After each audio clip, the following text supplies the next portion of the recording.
الله أكبر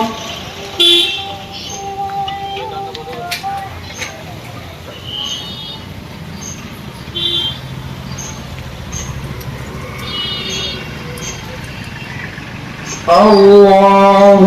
أكبر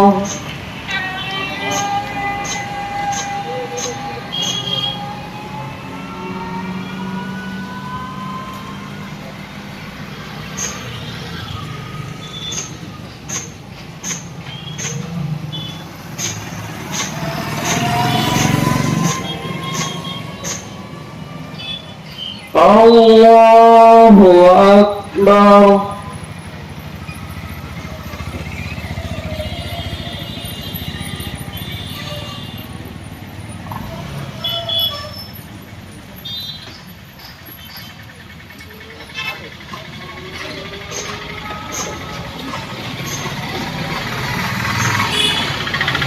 الله أكبر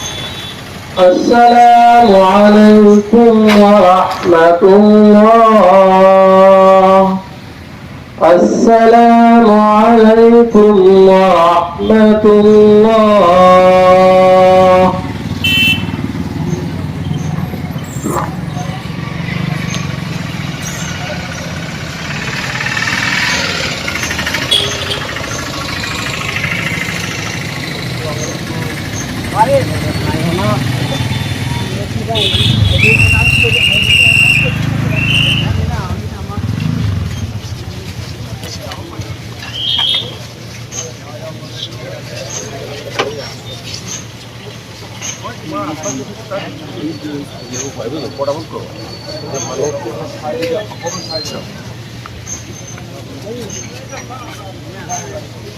গেটটো ৰখি কৰিব পাৰি নহয়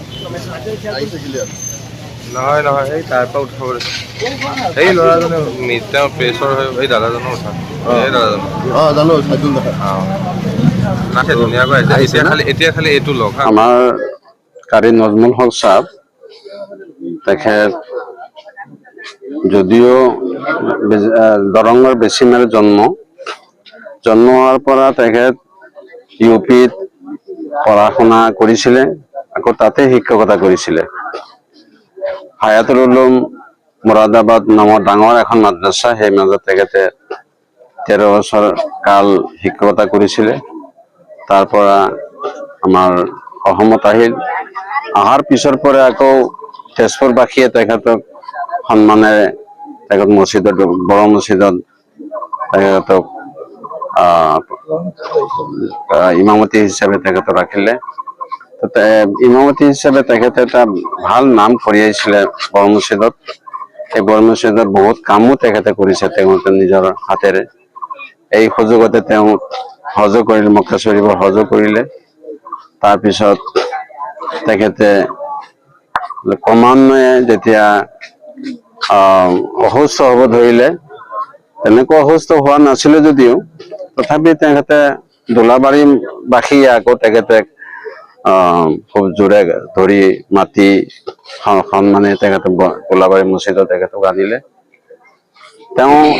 এই জগতত বিশেষকৈ কোৰআন কেনেকৈ পঢ়িব লাগে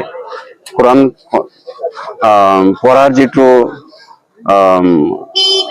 যোগ্যতা এই যোগ্যতা সবৰে নহয় হাজাৰত দুই এজনৰ হয় কিন্তু এই কোৰআন পঢ়াৰ যোগ্যতা তেখেতৰ ভিতৰত আছিলে এই প্ৰতিভা তেওঁৰ ভিতৰত আছিলে যাৰ কাৰণে তেখেতক কেতিয়াবা বাছখান্দি নামৰ অসমৰ ডাঙৰ এখন মাদ্ৰাসা শেখ মৰহুম আহমদ আলী সাহেবে তেখেতক মাতিছিলে কেৰাত পঢ়াবলৈ কোৰআন পঢ়াবলৈ কিন্তু তেখেতে তাত যোৱা নাই মুঠতে আমাৰ মাজৰ পৰা এই কাৰি সাহেব বুলি আমি জানো সেই কাৰি সাহেব যোৱাৰ কাৰণে আমাৰ তেজপুৰ বিশেষকৈ দোলাবাৰীৰ বহুত এটা ক্ষতি হ'ল তেনেধৰণৰ এজন মানুহ দ্বিতীয়বাৰ পাম বুলি আমি অসম্ভৱ যেন আমি ভাবো চেষ্টা কৰিম হয়তো এইটো আল্লাহৰ হুকুম তো তেখেতৰ এইটো বাৰ্ধক্যজনিত কাৰণতে তেখেত আমাৰ পৰা গুচি গ'ল মৃত্যু হ'ল আল্লাহ তাআলা তেখেতক জান্নাতবাসী কৰক